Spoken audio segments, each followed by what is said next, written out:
గత 2 సంవత్సరాలుగా Hamas Israel మధ్య ఘర్షణల కారణంగా జన జీవితం అస్తవ్యస్తమైపోయింది.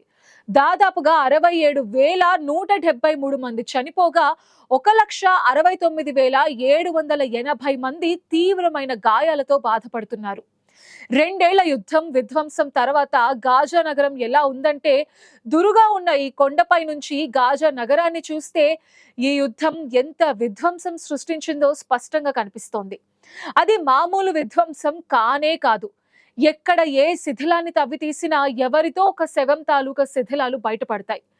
ఇప్పటికే ఈ ప్రాంతంలో విపరీతమైన కాలుష్యం కొనసాగుతోంది. అందులో ఈ శవాల వాసన దారుణంగా ఉంటుంది. అయితే కాల్పుల విరమణ ప్రకటనతో దేశాన్ని వీడిన జనం మళ్ళీ గాజా వైపు తరలి వస్తున్నారు. కానీ ఏం లాభం? గతంలో వారు చూసిన గాజా వేరు, ఇప్పుడు కనిపిస్తున్న గాజా పూర్తిగా వేరు.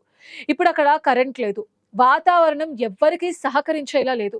చనిపోయిన వారు వేల సంఖ్యలో ఉండటంతో ప్రతి ఒక్కరూ ఎవరో ఒకరిని కోల్పోయారు. అదే ఇక్కడ విషాదంగా ఉంది.